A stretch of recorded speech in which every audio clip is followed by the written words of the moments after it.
Hello viewers, आज मैं आप लोगों को बताऊंगी प्लाजो पैंट और क्रॉप टॉप। ठीक है, तो हमारे पास ऐसे बहुत से फैब्रिक होते हैं जिसे ना पहनने का मन होता है ना फेंकने का मन होता है। ठीक है, तो इस तरीके से आप गाउन होगा या कुर्ती होगी उसे आप इस तरीके से रिक्रिएट कर सकते हैं। तो मेरे पास ये टॉप था, ठीक है, बट इसमें का नीचे का फैब्रिक बहुत अच्छा था, बट इसमें का अपर का पार्ट जो है, जो ब्लैक फैब्रिक है, उसमें हल्का फुल्का होल हो गया था। ठीक है, तो इसे मैं प्लाजो पैंट और क्रॉप टॉप में क्रिएट करने वाली हूँ। ठीक है, तो सबसे पहले आपको क्या करना है कि जो सिलाई लगा हुआ है उसमें का जो थ्रेड है उसको आपको पूरी तरीके से निकाल लेना है दोनों साइड का। ठीक है, सभी तरफ का नेक आर्म होल जो है सबको आपको यहाँ पे निकाल लेना है। ठीक है, ठीक है, तो अगर आप इस तरीके से कोई सा भी ड्रेस में अगर बनाते हैं तो उसके लिए आप पेपर ले लें। ठीक है, बिकॉज ड्रेस वगैरह है वो स्ट्रेट फैब्रिक तो है नहीं कि आप ईजिली बना लेंगे। ठीक है, तो यहाँ पे आपको क्या कर लेना है, एक पेपर ले लेना है जिसे मैंने सेंटर से जॉइन कर लिया है। ठीक है, और यहाँ पर 1/2 इंच मैं मार्किंग कर रही हूँ। ठीक है, और मैं इसमें फ्रंट साइड में बुकरम रखने वाली हूँ। ठीक है, तो यहाँ पे आप पूरा देखिए एंड तक कि किस तरीके से ये बनता है। तो यहाँ पर मैंने 1/2 इंच पर मार्किंग कर ली है। ठीक है, जो कि एक मार्जिन है। ठीक है, और इस तरीके से जो हमने मार्क किया है उसको आपको यहाँ पर स्ट्रेट लाइन ड्रॉ कर लेनी है। ठीक है, अब आपको क्या करना है कि यहाँ पर हिप राउंड लेना है। तो हिप है 36 इंचेस, तो उसका चौथाई भाग आपको लेना है यहाँ पे। ठीक है, तो आपको यहाँ पर जो है हिप लेना है, हिप का चौथाई भाग लेना है 9 इंचेस। ठीक है, और 1 इंचेस एक्स्ट्रा लेना है यहाँ पे। ठीक है, लूजिंग के लिए आप 2 इंच भी ले सकते हैं, बट यहाँ पर मैं 1 इंच ही ले रही हूँ क्योंकि ये स्ट्रेचेबल फैब्रिक है। ठीक है, तो यहाँ पे आपको टोटल यहाँ पर 10 इंच हो जाएगा, और यहाँ पर जो हिप का जो लेंथ है उसको यहाँ पर चौथाई भाग लेना है हिप के। ठीक है, तो यहाँ पर जो हमने मार्किंग किया था वहाँ से 2 इंच ऊपर आपको इस तरीके से स्टेप रखना है और चौथाई भाग लेना है हिप का और 2 इंच एक्स्ट्रा लेना है। ठीक है, तो टोटल यहाँ पर 11 इंचेस पर आपको मार्क कर लेना है। ठीक है, तो यहाँ पर हिप का लेंथ हो जाएगा और इस तरीके से आपको स्ट्रेट लाइन ड्रॉ कर लेनी है। ठीक है, तो यहाँ पर देखिए अपर पार्ट जो है यहाँ पे, ठीक है, जो कमर में हमने जो मार्किंग किया है 10 इंचेस हो रहा है। ठीक है, यहाँ पर तो ये ही मार्किंग हमें यहाँ पर भी करनी है, तो यहाँ पर भी ये 10 इंचेस हो जाएगा। ठीक है, तो इसे आपको स्क्वायर शेप में इस तरीके से मार्किंग कर लेनी है। जितना अपर साइड में जो मार्क किया था हमने उतना ही नीचे भी मार्क करना है आपको, और इस तरीके से कर लेना है। और यहाँ पर आपको 2 इंचेस जो है क्रॉच एरिया के लिए लेना है। ठीक है, तो यहाँ पे आपको इस तरीके से स्ट्रेट लाइन ड्रॉ करनी है, यहाँ पर 2 इंचेस एक्स्ट्रा, और यहाँ पर आपको मार्क कर लेना है क्रॉच एरिया के लिए। ठीक है, अब आपको क्या करना है, अब लेना है आपको जो पैंट का जो लेंथ है, तो यहाँ पर 37 इंचेस का मैं लेने वाली हूँ। तो जहाँ पे हमने मार्जिन के लिए मार्क किया था वहीं पर आपको टेप को रखना है 2 इंचेस पर। ठीक है, और 2 इंच ऊपर को मार्क करते हुए आपको यहाँ पर लेंथ का मार्किंग करना है। तो 37 इंचेस जो है यहाँ पर पजामा का जो लेंथ हो जाएगा। ठीक है, तो यहाँ पर आपको 37 इंचेस पर मार्क कर लेना है। आप जितना भी रखना चाहें उतना रख सकते हैं। ठीक है, जिस तरीके से आपको 37 इंचेस पर मार्क कर लेना है। ठीक है, और इस तरीके से 37 इंचेस पर मार्क करके आपको स्ट्रेट लाइन ड्रॉ कर लेनी है। ठीक है, अब आपको क्या करना है, देखिए यहाँ पर 37 इंचेस पर हमने मार्क कर लिया है।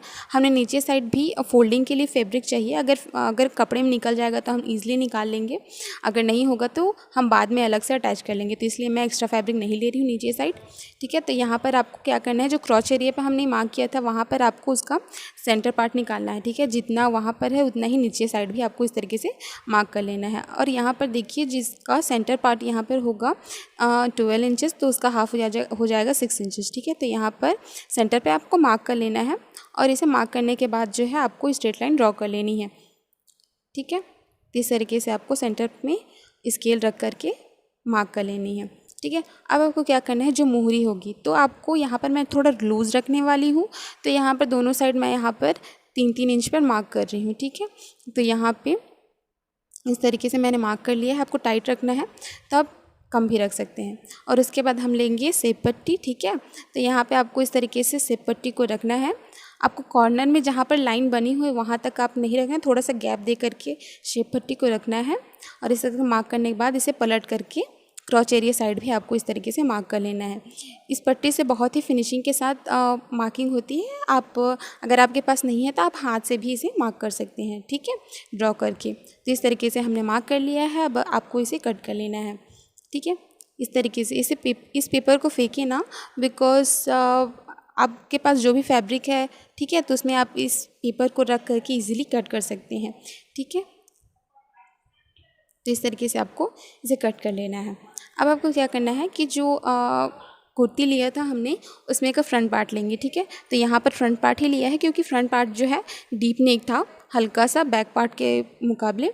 तो यहाँ पर हमने फ्रंट पार्ट लिया है और इसे पेपर को इसके ऊपर हमने प्लेस कर दिया है इस तरीके से, ठीक है। तो इस तरीके से हमने प्लेस कर दिया है। बट यहाँ पर हमने नीचे साइड जो है फोल्डिंग के लिए नहीं लिया था एक्स्ट्रा फैब्रिक, तो यहाँ पर फैब्रिक हो जा रहा है तो 1.5 इंच जो है नीचे एक्स्ट्रा मैं यहाँ पे फोल्डिंग के लिए ले लूँगी, ठीक है। तो नीचे साइड मैंने 1.5 इंच जो है एक्स्ट्रा फोल्डिंग के लिए ले लिया है, जिसे मैंने यहाँ पे मार्क कर लिया है, ठीक है। तो इस तरीके से आपको जितना हमने मार्क किया है उतना करके एज इट इज़ आपको जैसा पेपर है वैसे आपको इसमें कट कर लेना है, ठीक है। इस तरीके से देखिए पेपर को रखने के बाद हमने कितने ईजिली वे में इसे कट कर लिया है, ठीक है। तो इस तरीके से हमने कट कर लिया इसको। अब आपको क्या करना है, अब आपको लेना है बैक पार्ट, ठीक है। इसमें का देखिए जो बैक नेक है वो बोट कट में है, तो ज़्यादा डीप नहीं है, ठीक है। तो यहाँ पर जो है फैब्रिक को रखती तो आपको दिखाई नहीं देता, तो इसलिए मैं यहाँ पर पेपर को ही रख रही हूँ, ठीक है। तो पेपर को आपको इस तरीके से प्लेस करना है और नीचे साइड आपको 1.5 इंच जो है एक्स्ट्रा ले लेना है फोल्डिंग के लिए। जो हमने फ्रंट पार्ट में लिया था वही फोल्डिंग के लिए आपको एक्स्ट्रा ले लेना है, ठीक है। अब अपर साइड में जो है यहाँ पर आपको 1.5 इंच एक्स्ट्रा लेना है, ठीक है। यहाँ पर 1.5 इंच लेना है इलास्टिक के लिए, ठीक है। तो इलास्टिक के लिए आपको 1.5 इंच ले लेना है यहाँ पे। अगर आपके पास फैब्रिक नहीं बच रहा है तो आप अलग से भी इसे लगा सकते हैं, ठीक है। तो आपको 1.5 इंच अपर पार्ट में इस तरीके से मार्किंग कर लेना है, ठीक है। अब आपको क्या करना है कि जो क्रॉच एरिया साइड है, ठीक है, इस तरीके से स्ट्रेट लाइन ड्रॉ करने के बाद आपको इस तरीके से मार्क कर लेना है। और यहाँ पर आप देखिए जो क्रॉच एरिया साइड है, ठीक है, क्रॉच एरिया साइड में आपको 1 इंच एक्स्ट्रा लेना है। वहाँ पर जहाँ पे क्रॉच एरिया बना हुआ है वहाँ पर आपको इस तरीके से 1 इंच एक्स्ट्रा लेना है। बिकॉज़ अगर आप बैठते हैं तो जैसे कि पीछे पार्ट दिखने लग जाता है, ठीक है। तो इस वजह से हम बैक साइड में 1 इंच एक्स्ट्रा लेते हैं। तो इस तरीके से आपको 1 इंच एक्स्ट्रा लेकर के इस तरीके से मार्क कर लेना है। आपको जो साइड पार्ट है उधर नहीं लेना है, सिर्फ क्रॉच एरिया साइड आपको लेना है, ठीक है। तो इस तरीके से आपको मार्क कर लेना है इस तरीके से।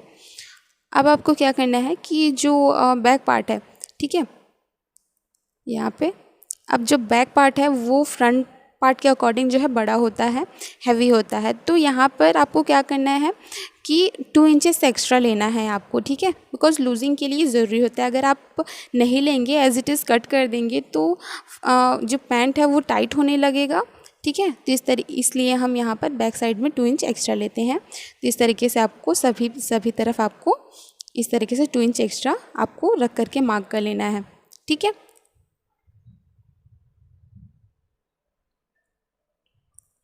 इस तरीके से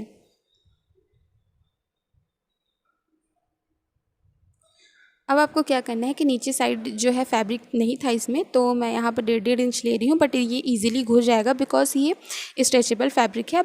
अगर आप कॉटन फैब्रिक आप ले रहे हैं तो 2 इंचेस का लूजिंग रखें, ठीक है। बिकॉज टाइट होने लगता है, उसमें स्ट्रेचेबलपन नहीं होता है, ठीक है। तो इसलिए आप जो है 2 इंचेस लें, ठीक है, सभी तरफ एक्स्ट्रा। तो और इस तरीके से हमने जो मार्क किया था उसके ऊपर आपको इस तरीके से इसे कट कर लेना है, ठीक है।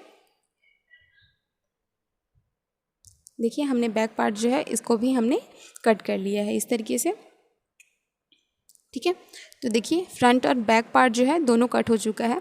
अब हम यहाँ पर जो है फ्रंट पार्ट को इसका फ्रंट पार्ट में बुकरम लगाएंगे और बैक साइड में इलास्टिक लगाएंगे, ठीक है।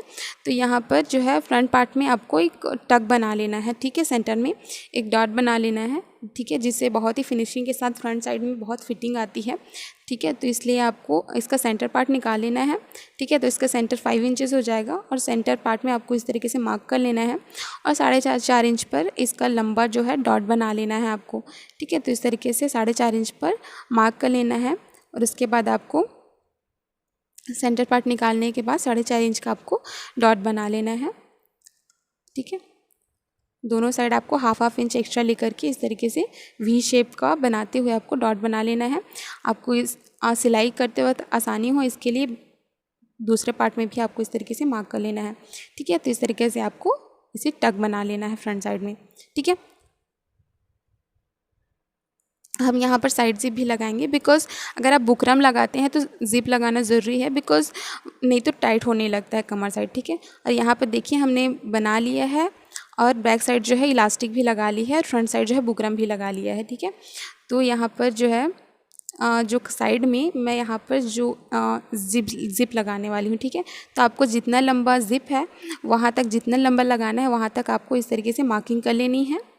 ठीक है, इस तरीके से मैं यहाँ पर डिटेल वीडियो नहीं बता रही हूँ, बिकॉज़ मेरे चैनल में और भी वीडियोज़ हैं इसमें का स्टिचिंग का, आप लिंक भी डिस्क्रिप्शन दे दूँगी, आप पूरे देख सकते हैं। ठीक है, तो यहाँ पर जो है जो हमने मार्क किया था वहाँ तक आपको इस तरीके से साइड पार्ट को स्टिच कर लेना है। ठीक है, और यहाँ पर आपको जिप लगा लेना है। ठीक है, इस तरीके से देखिए हमने साइड जिप लगा ली है और दोनों साइड को जॉइंट कर लिया है यहाँ पे। ठीक है, यहाँ पे हमने साइड पार्ट भी यहाँ पे जॉइंट कर लिया है, दोनों साइड को जॉइंट कर लिया है और सेंटर भी जॉइंट कर लिया है। आप अगर बुकरम लगाते हैं तो जिप लगाएंगे तो पहनते वक्त आसानी होगी और ईजिली ये घुसेगा, अदरवाइज़ जो है टाइट होने लगता है। ठीक है, तो इसलिए ये जिप लगाना ज़रूरी होता है। और नीचे साइड हमने यहाँ पर फोल्ड भी कर लिया है। ठीक है, तो ये ऑलरेडी हमारा पैंट जो है रेडी हो चुका है। ठीक है, इस तरीके से। ठीक है, तो यहाँ पर देखिए हमारा पैंट जो है बहुत ही ब्यूटीफुल लग रहा है और बहुत ही प्यारा लग रहा है। ठीक है, तो यहाँ पे हमारा पैंट रेडी हो चुका है। अब मैं यहाँ पर एक क्रॉप टॉप बताऊँगी। तो यहाँ पर मैंने बोट नेक का एक टॉप, शॉर्ट टॉप रेडी कर लिया था। ठीक है, और बहुत ही ईजी वे में है, इसमें आर्म होल और शोल्डर ही कट किया है और बैक जिप यहाँ पर मैंने अटैच कर लिया है। ठीक है, अगर आप इसे ऐसे भी पहन सकते हैं, बट यहाँ पर मैं जो है थोड़ा डिज़ाइन क्रिएट करना चाहती हूँ, बिकॉज़ ये बहुत ही छोटा हो रहा था, तो इसे लॉन्ग करने के लिए मैंने एक यहाँ पर एक डिज़ाइन क्रिएट किया है। तो यहाँ पर जो अपर पार्ट जो हमारे पास ब्लैक फैब्रिक था जो नेट का, ठीक है, तो जो उसको हम यहाँ पर इस तरीके से लंबी लंबी मैंने इसे स्क्वायर शेप में कट कर लिया है, लंबा लंबा। ठीक है, तो इस तरीके से मैंने इसे कट कर लिया है। नीचे साइड जो है फ्रिल यहाँ पर मैं यहाँ पर क्रिएट करूँगी। ठीक है, तो फ्रिल आपको बहुत ही ईजी वे में मैं आपको यहाँ पर क्रिएट करके दिखाऊंगी। तो आपको क्या करना है कि सुई धागा ले लेना है इस तरीके से। ठीक है, और जो हमने लंबी लंबी धारियाँ टाइप का जो कट किया था उसको आपको इस तरीके से सिलाई कर लेना है। ठीक है, यहाँ पर जो कच्ची सिलाई जो होती है उसे आपको इस तरीके से कट कर लेना है। ठीक है, इस तरीके से मैंने इसे कट कर लिया है। इससे क्या होगा कि देखिए फ्रिल जो है बहुत ही इजी वे में, बहुत ही फिनिशिंग के साथ एक इक्वल वे में ये कट हो जाएगा। ठीक है, इक्वल वे में ये बन जाएगा।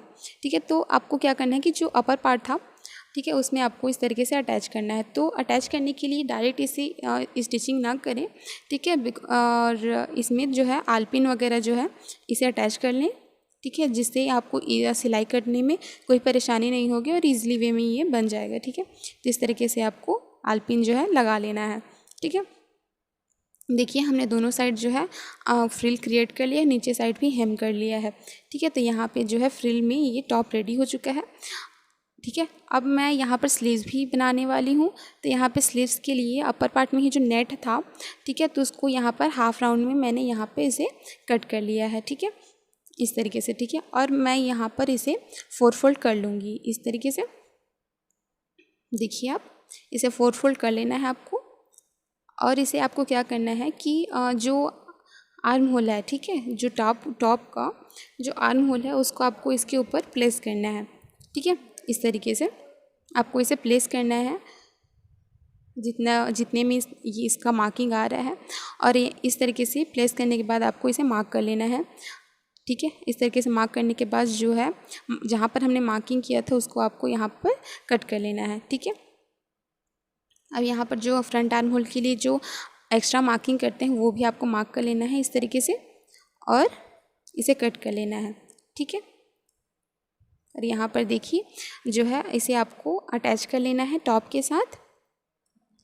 ठीक है, इस तरीके से आपको अटैच कर लेना है। देखिए क्रॉप टॉप भी यहाँ पर रेडी हो चुका है। अगर आपको मेरा वीडियो अच्छा लगता है, ठीक है, तो आप प्लीज़ प्लीज़ प्लीज़ मेरे चैनल को सब्सक्राइब कीजिए और बेल आइकन दबाना बिल्कुल मत भूलिए। और आपको अच्छा लगा हो तो प्लीज़ एक लाइक करिए, कमेंट करिए और कोई भी प्रॉब्लम होता है तो मुझसे पूछ सकते हैं।